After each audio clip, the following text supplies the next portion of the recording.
From fabulous Las Vegas, Nevada, this is Pod Therapy. Real people, real problems, and real therapists. You can submit your questions anonymously at podtherapy.net or email us at podtherapyguys@gmail.com. Today on the show, Jim and I sit at a piano and sing Shallow while staring deep into each other's eyes, causing our significant others to become uncomfortable, all while unleashing a Twitter storm. If we have time. If we have time. And now, broadcasting from the Churn, that guy is Dr. Jim Jobin. Hello. I'm Nick Tangeman. Thanks. And it's time for some Pod Therapy. Thanks for listening. You threw me off Take on care, everybody. So I think that's a fine spot to end the show. Yeah, I think we just end it right there. Did you see the movie? No. Oh my God. It is a great movie for addiction.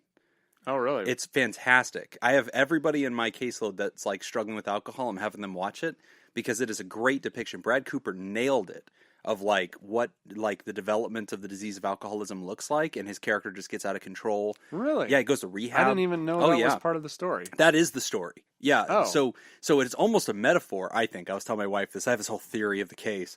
Because a star is born. Stars are born in the death of another star. Like, that's how stars become. And so, in the story, Lady Gaga is like, her career is lifting as his career is dimming. And his career is dimming because of his alcoholism. So it's really a good story, man. Really tells the tale of like what addiction looks like and why you got to deal with it. So it's really, really cool. Yeah, huge, great movie. So, nobody has watched this movie, but now that we've talked about it on Pod Therapy, I think now it'll get the bump. It'll get the Pod Therapy bump. Now people are finally going to figure it out. That little indie flick, people are going to hunt it out. Who? Brad what? Yeah, Cuckoo? Yeah, Lady Who?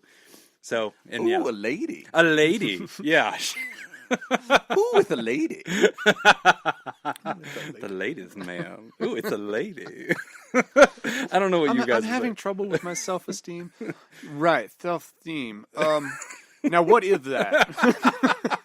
I actually went back and watched a bunch of those after you did it. Yeah. And my favorite one is whenever this person calls and she's like, well, I just feel like I'm really unattractive, because I'm overweight. He's like, okay, so what is your weight? She tells me, he's like, yeah, you are a big woman.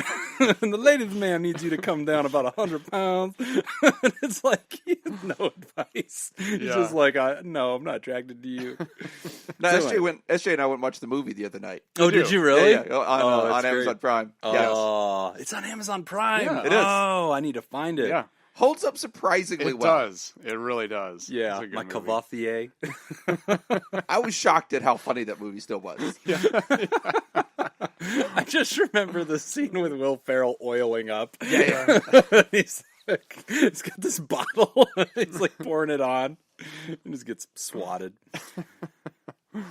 All right. So anyway, so for our A block today, you actually brought up something in the last episode where we kind of teased a little bit about solution-focused therapy. Brief therapy, yeah. Yes. Solution-focused brief therapy. And where we were going with it was someplace different than where I thought we were going to go. But As usually happens on the show. Exactly. We set off in a direction of helping people, and then it all crashes into flames. One of the things that I think is really cool about solution-focused brief therapy that I kind of wanted to talk about today, which I think can be helpful for a lot of people, is the whole point of looking for exceptions. Right. Okay. So solution-focused brief therapy as just kind of a refresher how it all started. It kind of started with Insoo Kim Berg and Steve DeShazar. These are names. These are names. These are names of real humans who have very odd names. Yeah. Thank you for your. Well, you can't just color say commentary. It all started with Insoo Shazar. Yes. It's like people are like, what the hell? Those are names. Yeah, that's not pretty obvious. self-evident. It's not self-evident. It's not. It's not an all-American name like Jacob Smith. I thought they were Steve. names. I thought they were names. Steve. Steve DeShazar. Whatever. Go on. Anyway, your point was So as you were Steve- reading the etymology Steve is of a who name. started the theory. Okay. But yeah, so ideally, the whole purpose of solution-focused brief therapy. So one of the things that people tend to focus on when they're having problems is we tend to put overemphasis on the problem. Yes. Okay. So for example, if we're talking about a good example, like if you've got a teenager that you're dealing with, and you're talking about how this teenager, every time you give them something to do, it causes a huge fight, and they never listen, and it just blows up, and it's a disaster. When you go into therapy, what people tend to do, and even therapists, what a lot of therapists tend to do is really focus on that child's problematic behavior. Yes. So solution focus, brief therapy, is kind of born out of the idea of not addressing the problem specifically, but looking for the gaps within the problem. Yes. Looking for anomalies. Right. Okay. Which is going to sound weird because a lot of people here they go, Right. wait, why would you Why not would be we interested in the root of the problem? And I'm not going to say solution-focused brief therapy is a catch-all. It doesn't work for literally everything. Like, I Right. don't think it's the right choice for, like, trauma treatment. But, like, think about it. Here's another metaphor that we tend to use in SFBT. Like, think about the therapist as a mechanic. So you bring your car to the mechanic and you say, hey, you know, it's squeaking when I turn left. And in solution-focused brief therapy, the therapist says, okay, my job's to make it stop squeaking when it turns left.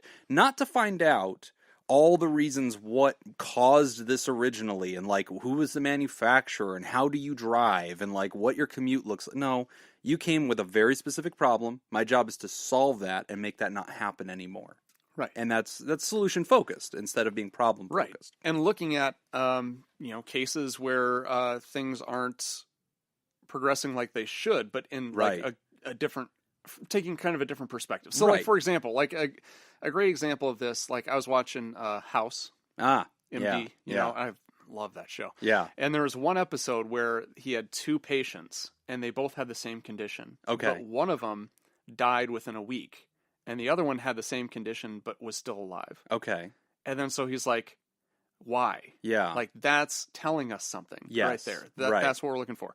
It's kind of that same type of approach. Yeah. Right? Where if we've got a kid, comparative analysis. let's go back to my example of the teenager who's, being rambunctious, causing problems, not following directions, Right.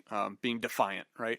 So we look at that kid, and instead of looking at all of the times that the kid doesn't do what he's told, Yes. we look for when did he do what he Yes. Yeah. told, right? So like my teenager will not do the dishes, and every time I ask him to do the dishes, it's this huge fight. Except for last Thursday, for some reason he did. He did then. the dishes. right? So that's get really like, interested in right. that. So forget Yeah. everything else. Yes. Let's focus on that. So the best example I've ever seen of solution-focused brief therapy in a nutshell, and it's going to oversimplify it, and it's going to make people think, why is that even an interesting form of therapy? But it's a good encapsulation. Kindergarten. Whenever you have a group of kindergartners and you're yelling at them, hey guys, we need to sit on the carpet. Hey everybody, we got to get in the circle, sit on the carpet, crisscross applesauce. Come on. Hey Bobby, get off that thing. You know, Sally, come over here. Honey, come over. Guys, why are you not listening? Why are you talking? Okay. You're all not listening to me. It's a problem. You know what? Everybody, lights off. Everybody heads down. You guys have a problem. Okay, so now you're problem focused, right? And you're not getting results. And so solution focused brief therapy is very interested in results. And so you say, well, hold on. Oh, everybody, look at Jonathan. Oh, I love how he's sitting crisscross applesauce on the carpet. Oh, look, Michael's doing it. Oh, wow, Sally, you're doing a great. And so what are we doing? We're focusing on the exception to the rule. The rule is chaos.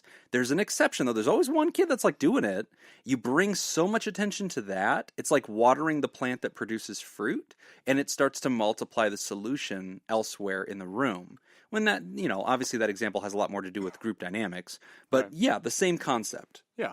And one of the things, too, with this is kind of having the idea that nobody is perfect. Right. So in the sense that if we have things that we're really good at, we will never be able to do them perfectly. Right. I love playing golf. I'm fairly good at it, but I'll never do it perfectly. The same goes for bad habits. Well, not with that attitude, and bad buddy. things. You'll never be that good with that attitude. Okay. Anyway, but with bad things, it's the same way, right? So someone who is depressed is not perfectly depressed. Yeah. Right. They're never There's gonna. They're exceptions not to going the to be rule. depressed 24 hours a day, Right. 7 days a week, 52 weeks a year. Right. There's going to be exceptions. Same with anxiety. You know, Yes. if you have anxiety, generalized anxiety disorder, you're not going to be perfect at your anxiety. Right. So instead of focusing on, I'm really depressed, when I go to work. Okay, great. Well, what's a situation in which you've gone to work and you had a good day? Right. Or I'm really, Or when I think relationships. about when I think about relationships, Yes. when there's a lot of stress. We never get along. We're always Right. unhappy. And it's like, hold on. Tell me about the last time you guys felt really good. Well, I don't know. We took a vacation. That was really nice. And we talked a lot. And we put our phones away. And it was really good. Okay.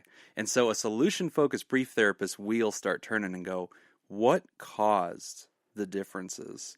and they try to zoom in and find some of those little aspects, and they're really interested in stories and like zooming in and going, wait a minute, what were the recipes that showed up when the exception showed up?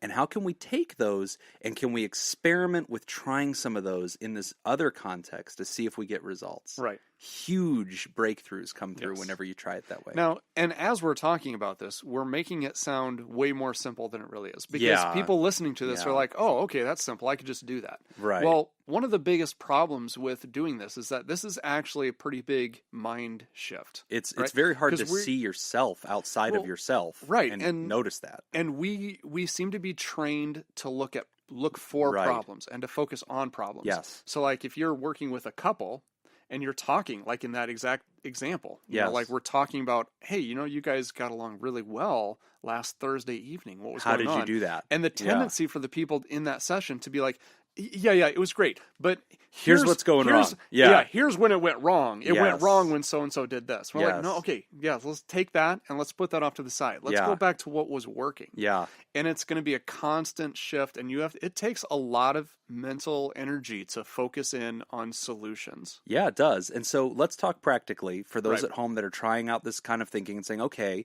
I follow the theory, right? I follow what you guys are telling me. It has to do with none of us are so consistent that we're always miserable or we're always failing. If we have broken behaviors that we don't like, we overeat or we get really angry at people, or, you know, we're joyless and hopeless, or we're lazy and apathetic. Whatever these negative things are that we see in our lives, what you guys are telling me is it's not always that way. There's exceptions to the rule. Mm-hmm. So practical take-home advice, how can we teach them to start identifying those, and what should they do when they do catch it? Yeah, and that is the tough part, is being able to identify it, because we have a tendency to overlook exceptions, right? Yes. But Insoo Kim Berg and Steve DeShazar, who created this, those are names. Those are names. People, okay. Right? Yeah. Not the lyrics to a song.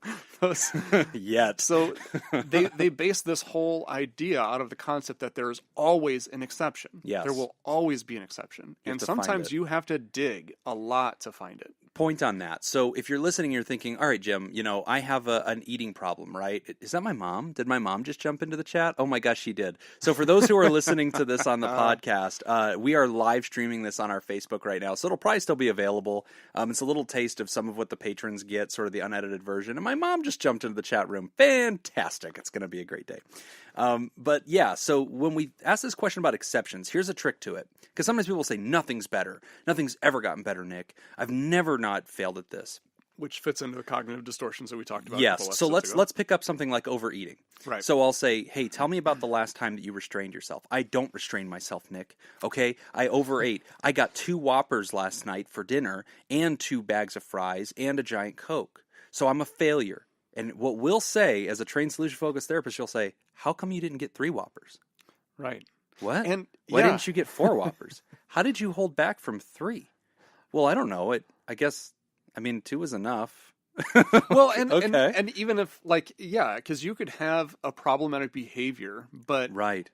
Sometimes the exception isn't that the problematic behavior is completely gone. It's that you prevent the severity. Yeah, that it wasn't as bad as sometimes it usually is. Right. Or I'll talk to somebody who's depressed, and they'll be like, I was so depressed, I was feeling suicidal, and I'm hopeless. And I'll take that and try to find the positive in it and go, hold on, how did you manage to not let it get worse that day? How did you manage to not end up doing something dangerous?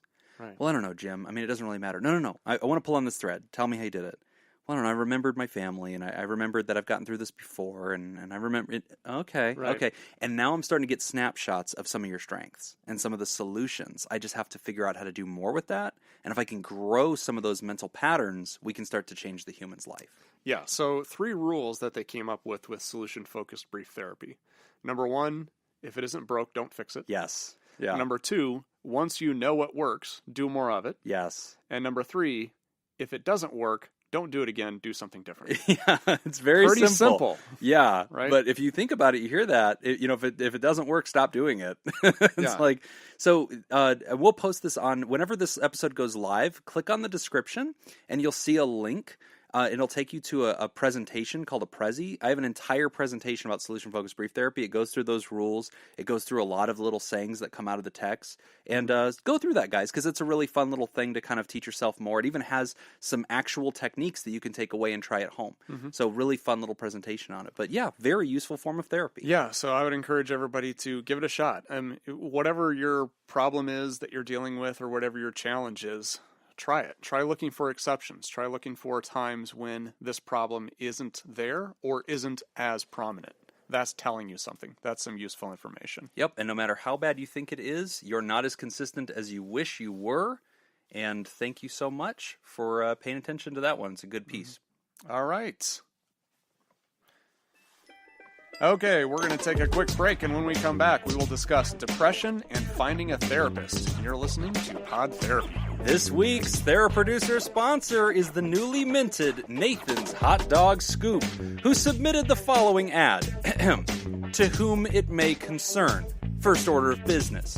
I demand that the THERAPOD, who has the largest Patreon donation, be addressed as THERAPODzilla from this moment until the end of time, or until it stops being hilarious to me, whichever comes first. Secondly, in the next cinematic iteration of John Carter, the character should be portrayed as a disabled, elderly, transgender, asexual, Muslim, Asian man because F your traditions. They're just excuses for bigoted stereotyping.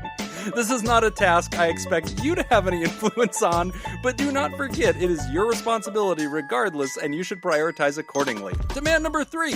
How dare you say who's John Carter? The bigoted stereotype storytelling of Edgar Rice Burroughs, creator of Tarzan. Oh my god, don't read those books.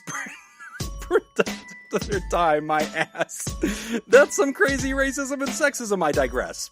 ERB created a character who gave me a quote I love. When faced with any seemingly overwhelmingly burden, Carter would say, I still live. And now that even overwhelmed doesn't mean failure. It says failure is not failure when it comes to mental state. Fall apart all you want, we are still getting through it even when we're a mess. I like that, and everyone else should as well now, even though Jim butchered it. Further demands will follow as necessary, with sincere thanks to my willing subjects. Nathan's Hotdog Scoop, long may he reign. That's a good use of $20. If you'd like to join Nathan and make the show possible, you can go to patreon.com/therapy and sign up. Again, that's patreon.com/therapy. Okay, we're back. You're listening to Pod Therapy. Our next question is about depression and finding a therapist. Dealing with depression. I'm having a very, very hard time finding a therapist in my city. I live in a very large metropolitan city, Houston, but I'm finding this task to be nearly impossible. Growing up, I was usually sad and cried a lot, but only ever got to see school counselors because my parents were too busy trying to deal with a kid who had Asperger's. I don't know how to spell that. Fair, you got it good enough. As long as I wasn't punching any teachers, my problems didn't matter. Now I'm 30 and crazy depressed. I mean, I'm married to a great guy, I don't have any kids to worry about, but the same general sadness just exists. My doctor wrote me a referral to see a therapist after I told her that the suicidal thoughts had returned for the first time since high school. But out of the 2 she wrote down, one doesn't take my insurance and the other won't talk to anyone because they are fully booked for the next 4 months and won't even talk about the slots after that for another 2 months. It took all the power I had to call those numbers to begin with, and yes, I was crying the whole time because my phone anxiety shot through the roof. There's no way I can afford to go see a therapist without my insurance. But how do I go about finding one without making myself go crazy in the process? I'm even crying now as I'm writing to you guys. I just want a chance to be normal, anonymous. Wow, that's tough. And this seems to be the question that we get most often is finding a therapist, and it's so frustrating. I guess one thing that I would recommend first off is recruiting some help. As far as making some of these phone calls, that's obviously very frustrating and very stressful for you. Yes. And I get that. And that does prevent a lot of people from actually getting some help. Right. Don't give up on the process. Please don't give up on the process. Keep at it. Maybe your husband is willing to help out with, helping you out making some of those phone calls. Gosh, it's a mess. Yeah. The system is so broken. And I just want to point this out. Like, our state, Nevada, we have a government that only meets once every 2 years. Right. And they only meet for 100 days. So it's like this jam fest of like getting laws passed and getting reforms through. And we so happen to be in a time when people are discussing this issue, mental health, and like the fact that people can't get help. And so exactly the story that we just saw here. Hey, I'm your doctor. I recommend that you see a therapist, right? Okay, here's 2 names that you can call. The anxiety builds up right there to even call these humans and begin this process. You call one of them, booked out for 4 months. You call the other one, they could see you, but they don't take your insurance. This is the scam of insurances. I wish Laura was here to scream into the mic, because this is exactly the scam of insurances, is basically instead of having those 2 guys on the insurance so that they both only be booked out for a month, they have only the one guy and then the other guy's not on the insurance. And so the one guy is booked out forever, but they can still claim, oh, well, you have access to a therapist. Right. So like, but it's an unreasonable wait. Yeah. I'm having suicidal thoughts. Why am I having to wait this long, right? So, rant aside, Anonymous, first, I just want you to understand that even though you live in a major metropolitan area that is part of a major U.S. state that should have these benefits, you are struggling because it is a broken system. Right. And it's just not functional right now. So, Jim, what are your thoughts about just utilizing an emergency room? Worst case scenario, if she's having suicidal thoughts. Yeah. And if it's serious, and it's really intense. Yeah. That's always going to be a fallback position. So that's the first thing, Anonymous, is if you are having suicidal thoughts, and listen, we have to check this box. We have to tell you this. You do need to call 911, okay? Mm-hmm. You should not have to sit there with those thoughts. If you're having these thoughts and they're turning into plans and you're starting to imagine how you might do this, you need to stop what you're doing, you need to pick up your phone, and that's the appropriate time to dial 911 and let them know exactly what it is that you're thinking. Right. Now, you're trying to be proactive, though. You're not being reactive, you're being proactive. You're trying to find a helper. You say, I long for the chance to be normal. You're able to express your own past. You're able to talk about this in long-term thinking. And so here's kind of some advice we've talked about in the past, but okay, how do you get to a helper in a broken system? How do you navigate the maze? In theory, you should be able to call your insurance itself, explain the problem, and then ask them to solve it for you. That they need to give you 3 therapists who can presently take a new patient. In theory, that is part of their responsibility. Now, we all know they're all dysfunctional. We all know they're probably not going to be extremely helpful. But that is a valid step to take, and it is an important one to take. So one recommendation is to pull out your insurance card, and if you look at the back of it, it's usually going to have a number that says mental health. Mm-hmm. And if it doesn't, it'll have member services. Call that number, talk to a human, tell them your situation, ask for help. They can assign a healthcare navigator whose job it is to kind of solve that problem. So that's one idea. Another idea. And she already mentioned, I can't go out of pocket, right? I don't have the finances to do that. Okay, got it. Until we raise up some kind of pod therapy trust fund where we can just do this for you. And one day, this is going to freaking happen. But whatever. That aside, what you need to do is you need to get on psychologytoday.com. That's one recommendation. Get on yelp.com. Look up therapists in your area. Get 2 or 3 that you look at and go, okay, they're reasonably distant. I could get to them, and they seem like qualified to do what I need to do. Call them. Call them and leave a message. Explain, and then say, listen, I'm asking if somebody can do a sliding scale for me out of pocket, or I'm asking if somebody will do pro bono or something to that effect.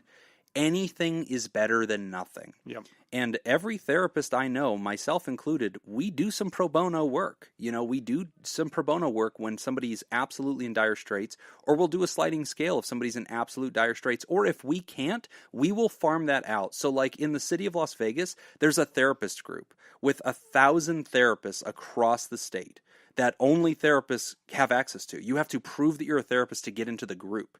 So like if I get a text like that or if I get an email like that, if I can't help that person, I will go into the group and I will literally scrub the person's name and contact and post their message.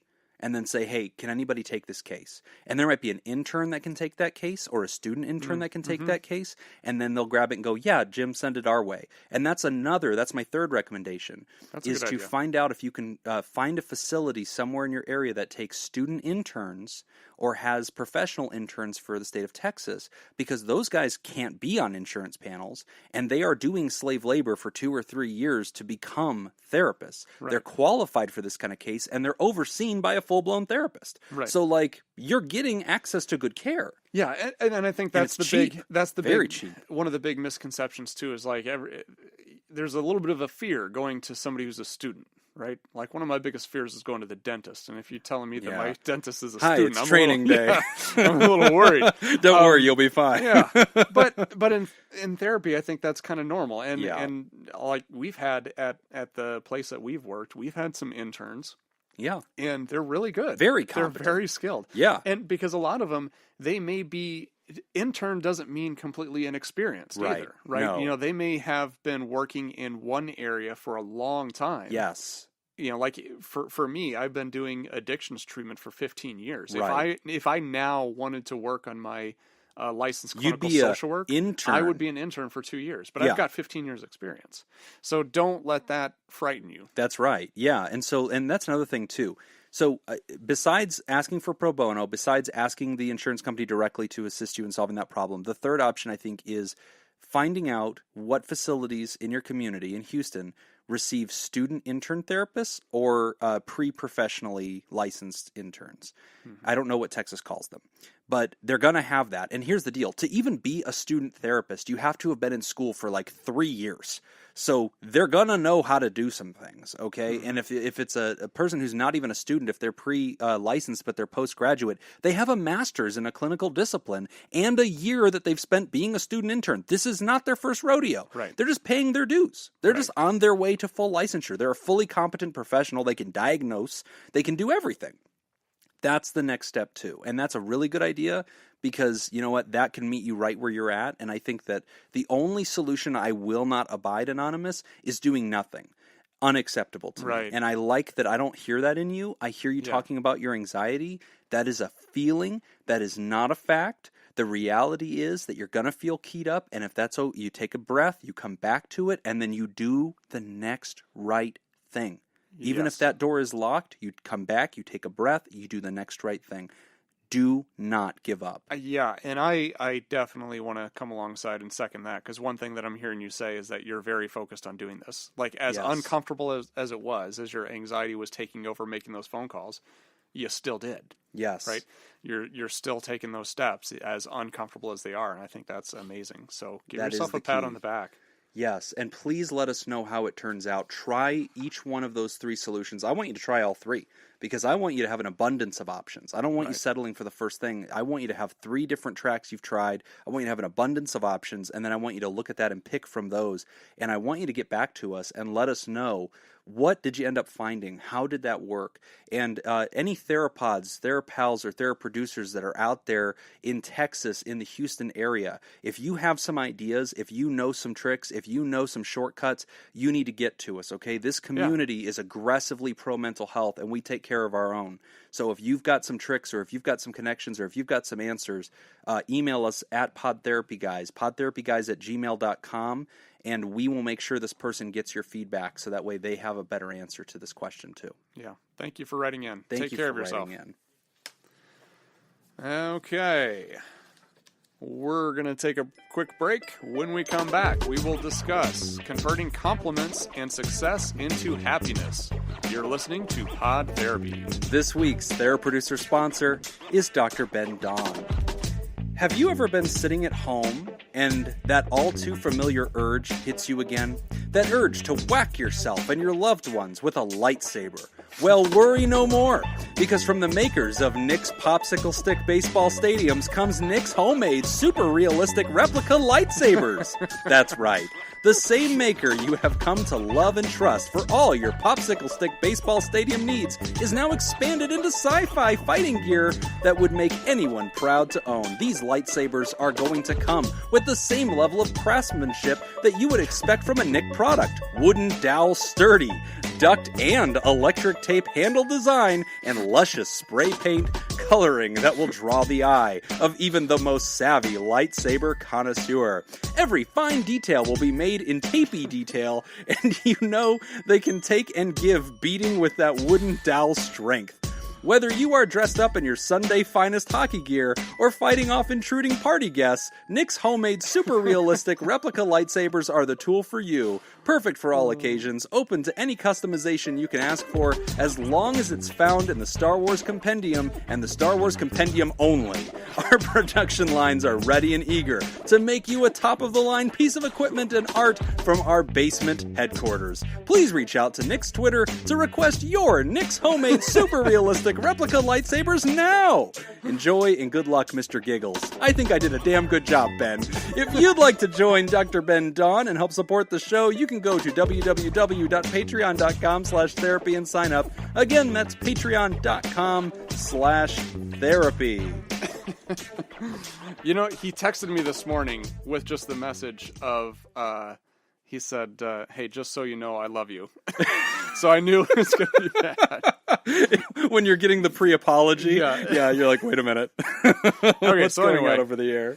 We're back and you're listening to Pod Therapy. Our next question is about converting compliments and success into happiness. Greetings, Jim and Nick. I need help.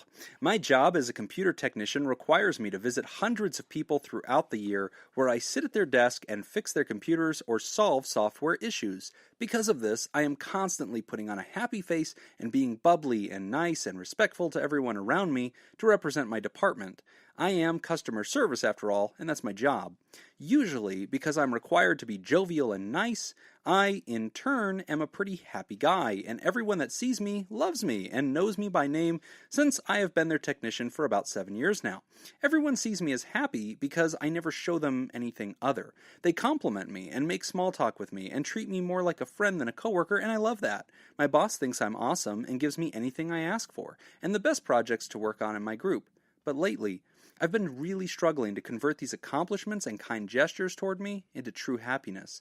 I'm truly sad inside, and now every day I feel like I'm just putting on a smile so that I don't burden or sadden others, even though it's increasingly more exhausting to fake it. So my question is, how do I convert the good things in my life, like a good job, supportive coworkers, happy customers, successful projects, into actual happiness? In my personal life, I'm dealing with getting over a divorce, and I know that that's a big issue, but I feel like I can tell the difference between being sad from the divorce relationship side of my life versus the non-relationship stuff. Hope that makes sense. Hoping you guys can help me. Scooper Ascending. Okay, so that's a good question. So this is something that, like, I've got a lot of questions that if Scooper was right here, I'd be you could asking, ask the questions. You know, because I'm kind of wondering, like, when did you notice this? How recently was this occurring? But I think a lot of people relate to the idea that if you're in a customer service job or if you're in a retail job or a performance job and you have a forward-facing kind of reality, there is that incongruence where you sort of have to over and above pretend to be okay for the sake of others' ease, versus if you're like a CPA and you don't have a lot of human-to-human interaction, you can kind of be miserable, you know, that day and like be honest and authentic. And I think that there's an effect of like stuffing down that emotion and not being able to be honest about it. I mean, you've got your on stage and your backstage persona, right? And you're right. I mean, the profession that you're in really has an effect on that. Like right now, I don't do any clinical work. My job is at home. I work from home. The only interaction I have is with my dogs. Oh. You know? And so, like, I can... and pod therapy when you leave your house once a week for exactly 1 hour. And have to go out into the sun. But yeah, it's... That definitely makes a difference. I mean, that you have to be kind of in that mode all the time. Yeah. So I'm wondering do you think maybe that's part of what's causing it? Is you kind of get stuck into that mode? And I think it makes it more complicated. Because it's like you have to be happy and jovial at work, and you hold up that standard, so then you kind of have that rebound effect when you leave, right? Where you check out, and then it's just you're drained, and it just feels like it all comes crashing back in. And I think that there's also something, Scooper, called like happiness fatigue. Yeah. And so any emotion that we're sort of forced to artificially present for a long time, or have to encounter, whether it's artificial or not, we can have fatigue from it, right? So in therapy, we train new therapists teaching them about compassion fatigue, that, you have a heart for people, you do care, but at some point that can kind of burn out and you can sort of find yourself really being cynical and jaded because you're having like this snapback, right? Same thing here. You're being happy and jubilant and jovial, and then whenever you're away from all that, you have this snapback where your reality is like you're having fatigue from that. So that could be one aspect of it. I hear Scooper telling us don't read into the divorce thing. I can definitely see the difference, but he also puts it up front and says, hey, I will admit that this is going on too. But here's the key question I hear in this is if you have work success, how can you translate that into happiness, right? Because right now I'm compartmentalizing it. I like my job, and it's great to be there, and people sing my praises. Pretty cool. Like, that could be a form of stress. If people didn't like me, and were being terrible to me, and were beating me up, that would burden me. But in fact, I have the opposite. I have great success, and everybody really likes me, and yet I'm unhappy. And so, Nick, what does that teach us about the nature of happiness? Right. Well, I guess I'm kind of thinking like the incongruence between what other people see versus what you see. Right. I mean, and that was going to be one of the questions too that I was going to ask is, well, when you hear your coworkers or people at your job or customers give you all this praise, do you believe it? Do you believe it? Yeah. Is it something that you're like, God, that makes me feel good, and yeah, I am good at this. Right. Or is it something like, oh, they see it, but I don't. It's not real. Right. Yeah. And so if you go back to our cognitive distortions episode, you'll hear us talking about one of them, which is disqualifying the positive. And it's whenever we present all these facts about things that we do really good, but we tend to sweep it off the table and we don't feel its truth. And I don't necessarily hear Scoopiter saying that he does that. I don't hear him saying I struggle with self-recognition even though I'm recognized. I hear him saying, I have like a job I can't complain about, and I'm really enjoyed there. People really like me, and yet I find myself deeply sullen and in the off hours just kind of lost and listless. One thing I would tell you, Scoopiter, and again, this is one of those questions I think Nick and I have more questions than answers about. But but I'm just going to shoot in the dark here because I don't have data. But I wonder about your life balance. That's a good one. Is your whole identity in life right now, is your whole presentation, is your whole area where you are nourished and fed and seen by other humans, is that specifically only in your work life? Yep. Because your home life is drastically changing. Whether or not you acknowledge that divorce is a big part of the pie graph, your life is changing fundamentally. And so now you have this like proactive requirement that you start refilling the balanced pie graph in your life. You can't let work be the only area. Yeah. Whether or not the divorce is causing sadness, the vacancy, it's a change. Yes. It creates an absence in your life. And our ability to adapt to change is going to be a big factor in our happiness and our productivity. Yes. Because I was thinking the same thing too. So in kind of diagnosing this, one of the questions I'd ask is, when you get those compliments, do you agree with them, or is there incongruence between how they feel about you and how you feel about you? Yes. If the answer is there's incongruence, then this is an easy one. Then this has a lot to do with your self-perceptions, cognitive distortions, things like that we can work through. If the answer is no, I genuinely believe that, I believe all that stuff, then we go to the next thing, which is what you said, which is, okay, so what's your out-of-work life look like? Yes. Is it fulfilling, or are you getting all of your fulfillment from this job? Yes. And, to come back to Scooper's point, and this is true for a lot of people will say, I don't understand why I'm struggling. I don't understand why I'm unhappy, because look at this conspicuous good thing, right? And I've had lots of patients that come in and go, I am literally a millionaire, and I'm miserable, right? Like, how does that make sense? And I think, one, it begins to teach you how humans are, right? It doesn't matter if you're chief of the tribe. It doesn't matter if you've even reached your aspirational goals. It doesn't matter if you're well off. It doesn't matter if you're necessarily like well employed or your profession's good. Each of us is vulnerable from multiple areas of suffering. And so balance is very important, and proactive mental health. Right. Figuring out what works in my life, making that a requirement in my life, a routine in my life. So that's one thought. But another one, when we talk about like the job life, and we talk about how, you are successful and you are doing really good, but the divorce has happened, but I'm sure it's not the divorce. When we think about a divorce, and we've talked about this in the show before, you're going to go through the 7 stages of grief. And you might think, well, Right. why? Nobody died. But the reality is the 7 stages of grief occurs anytime a human goes through sufficient change. If the change in their life is big enough, that will automatically start the 7 stages of grief. And so, Scoopitor, some of the conflict and the confusion that you're feeling could really be more related to the divorce than you fully acknowledge or realize, because you're not associating the pain or that sense of emptiness with the divorce, because you're not like specifically thinking about that. But this is part of the life like echo effect that removal of a significant relationship can have. Even if you're the one that wanted the divorce, even if you're the one that started the divorce, even if you're in a lot of ways really a lot happier without that other person, any significant life change can enact the 7 stages of grief. Right, because it's still loss. It's still something has been lost. Yeah, Something's been something's displaced. gone. You know, and okay, so let's go one more step in kind of furthering this the diagnosis of the problem here. What if it's neither of those? What if it's Right. organic? What if it's Biochemical. Yeah. Because then now we're talking about something completely different. And then that ties into what you had said about, you know, when we work with people who get upset because like I have everything. I've got a good job, I've got money, I'm financially stable, but I'm still depressed. Yes. That feeds into depression even more, because then they feel like I feel this way, but I shouldn't feel this way. Yes. Which makes me even more depressed. Yes.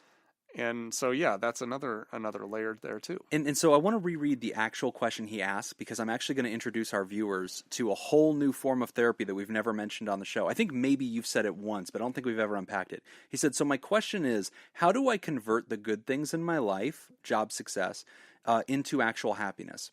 So there's this other form of psychotherapy, another theory that's called Gestalt therapy. Gestalt is a German word, and it references like a cycle being complete.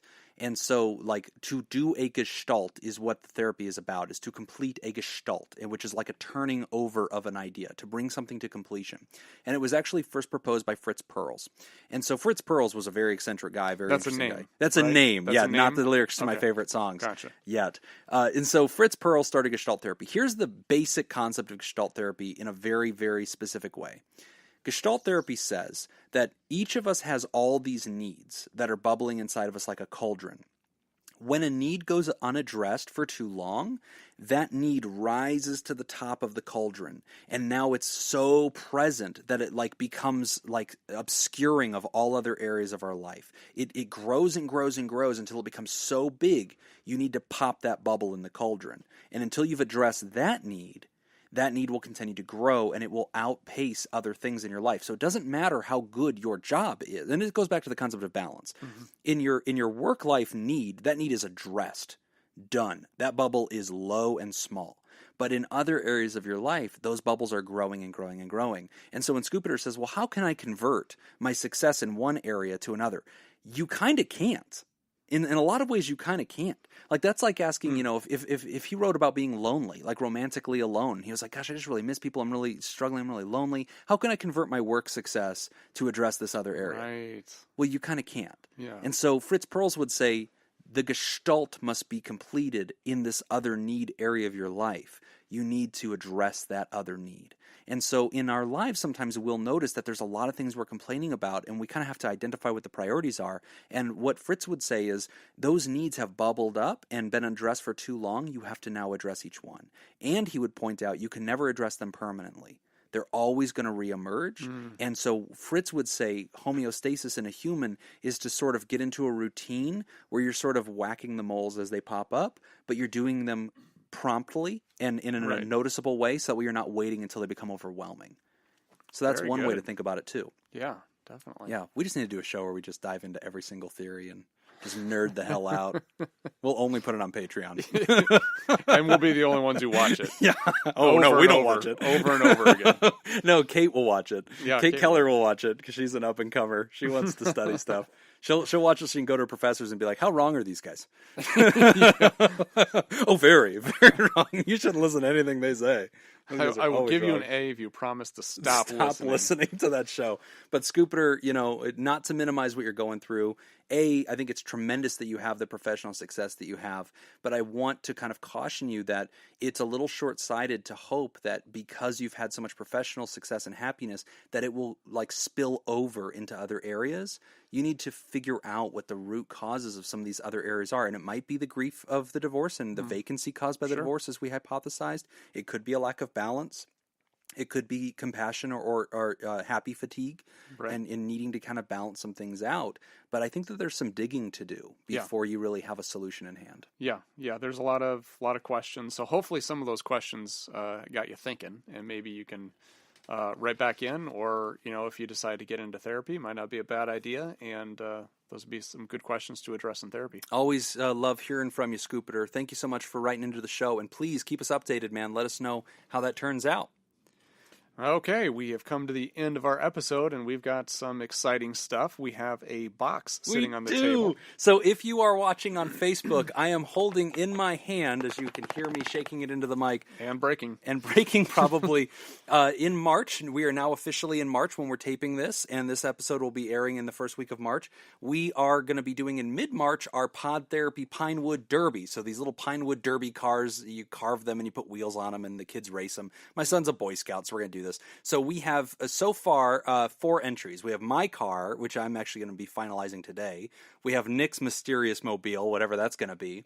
Jake Schneider submitted the Jake #1 car, which is red and white. And then Judy Schneider submitted the Batmobile, which is pretty rad. Right. And so this is coming to us from Brooks Lyle. He is a supporter of the show, and I am opening it here. This is an unboxing tape for the first time. I have never laid eyes on this. And as I open, oh my God, this is fantastic. It is a Pegasus. It is a Pegasus mobile. Dude, this is glorious. Look at this. I mean, that's fantastic. Look at that. The Pegasus mobile. I love it. Dude, what's it say on it? That is incredible. It's so first off, it is carved in the shape of a pig, and it is perfect. And it has got wings on it. It's a pig with wings. And then, oh my God, this is amazing. And then he wrote on the side Pegasus in quotes. And then on the back it says Pod Therapy. Oh my God, that's right, awesome. On the ass. And on the bottom he wrote his name. Brooks Lyle and Jackson. Great job, cool. Guys. Brooks Lyle and Jackson made the Pegasus. This is glorious. That is pretty love cool. it, man. I'm so glad I didn't open it. I received it this week, and I messaged him, and I was like, hey, man, I got your car, but I'm not opening it until we get on the show. And that was partly why I wanted to do Facebook Live, because I knew we were going to do an unboxing video. So if you want to see this car, I will post pictures to our social media, so jump onto our Twitter and our Facebook and our Instagram, or go back onto our Facebook and watch the live, and you can see the unboxing. I'm having some car envy right now. Dude, this is, God, it sucks because every car that we've received from listeners is like really good. Yeah. Mine's going to be terrible. It's pretty hard to compete. Look at this. Look at it. It's so perfect. Look how it stands up. That's amazing. So Brooks Lyle, thank you so much. Yeah, it looks fast. Yeah. It looks like it's going to be amazing. So very excited for the Pegasus mobile. This is going to be awesome. It will be entered in. If you were planning on submitting a car, time's up. You can't send them in anymore because we're going to race them on the 15th. And so maybe if you snuck one in like this week, I might be able to get it in there. But we've got at least 3 cars from listeners, and then Nick and I are going to have our cars built too. And so we are going to be doing that. That will all be live. We'll be Facebook Living it, or at least taping it and then posting it. And so we will be announcing who comes in dead last and how everybody fares during the heats. And so thank you so much, Brooks Lyle, for sending that, and Jackson for the hard work. Also, a quick announcement. May is Mental Health Awareness Month. And so we are developing a campaign to try to expand the reach of our little show. We're trying to bring the message of mental health to everybody. And so if you know anybody out there that you would like to connect us with, another podcast you listen to that is pretty amenable to mental health, tag us. Tag us on Facebook, tag us on Twitter, tag them too, and say, hey guys, you should be friends. May is Mental Health Month. We've actually had some really big podcasts that have offered to host us in May and try to do some crosswork so that we can sort of bring a message to their listeners of, hey, what is mental health and why is it okay and why is it okay to get help, and hopefully raise that awareness and destigmatize it. So really excited to roll out those announcements. A lot is going to be happening in May. And this week we are welcoming our newest members of the Dapper Three-Toed Reptilian Special Forces of our Therapeutic Alliance. We want to say thank you to Alyssa, Christine, and Dawn Dorr. I think those are THERAPALs. Yeah. Yes, they are not the Dapper Three-Toed Sophisticated Reptilian Special Forces. You know what? Well, for today they are. They just got promoted. Congratulations. Good job. So welcome to our two newest THERAPALs, and it's the beginning of the month, so it's time for us to thank all the THERAPODs, and we're going to see if Nick actually got all the names this time, or if he made any mistakes. I hope I did. So if you're a THERAPOD, listen carefully so that if you don't hear your name, it's at Nick Tangeman on Twitter. At Nick Tangeman. Let me have it. Okay, so we want to say thank you to Betsy, Blaine Maurer, Brad Kiefhofer, Brian Lehman, Brooks Lyle, Corey Owens, Curtis, Kiwi Fruit Scoop, Hanlon, Dan Martin, David Polak, Ali O'Dare, Easy Whip, Fred Bashara Jr., Gavin Bristow, Heather, Psychotic Scoop, Chris, I'm sorry, I know I'm butchering that name. Ice Blue Scoop, Jackie and Dustin, a.k.a. Scoopy and the Beast, Joseph Pangrazio, Carrie Tierhark, Kate Keller, Lori Ellsroth, Leon Kassab, Linda Brandmeier, Lindsay Brashara, Lindsay Borders, Mandy Abela, Manuela Muzuku, Malaya, Mike, Peter Van Pelt, Richard Bruins, Robert Paulson, Scoop John B, Scoopaholic, Scoopstronaut, Stacy Westerlin, and Tracy Rapogel. Very nice. Tracy Rapogle's my mom. And I want a special shout out to Scoopstronaut. Last night, for the first time, I tried Twitch. And so Pod Therapy now officially has a Twitch. I don't know if you've noticed this in our email chain. I did not. We officially have a Twitch. And so it's just Pod Therapy. But I got on and I played Overwatch with Moxie. Moxie is actually one of our TherapAls, and she lives up in like the Tahoe area. And so she jumped on with me and totally carried me because I was crap. And so it was really fun. And so we actually had a lot of people participating in the chat room, a lot of great people joining us. A lot of people followed the account. So I'm going to start playing online more, and then eventually we'll introduce Nick to video games, and we'll see if we can get him in there too. So yeah, that'll be fun. Special thanks to those who joined us, and keep an eye out on our Twitch. We also want to thank our bosses, the Elite Eight, the mysterious and shrouded Illuminati members of our fan club, the Theraproducers. Thank you, Smitty Scoop, Jake Schneider, Robert Brownie Jr. Mint, Kayla Lansbury, David Data Scoop, Violon, Judy Schneider, and now welcoming Nathan's Hotdog Scoop to the board, and of course, Dr. Ben Dawn. If you'd like to hear this episode uncut and unedited and enjoy things like our past book club and discussion groups, we're going to delete those off the script. Yeah. You can go to www.patreon.com/therapy, and thank you for supporting mental health. That's all the time that we've got for this week's session. We want to thank our landlords, the Ice Cream Social Podcast, and thanks to those of you who contributed to our show today. We really appreciate it. Remember, Pod Therapy isn't something you should keep all to yourself. Help us reach others by opening this episode's description in your podcast app and copying and pasting the link provided into your social media. Don't forget, you can find us at facebook.com/podtherapy, on Twitter @PodTherapyGuys, and on patreon.com/therapy. Do you want to submit a question to the show? Ask anonymously at www.podtherapy.net or email us at podtherapyguys@gmail.com. I'm Nick Tangeman. I'm Pegasus. Thanks, and we'll see you for your appointment next week. Dude, what a cool car. That is amazing. I am so excited.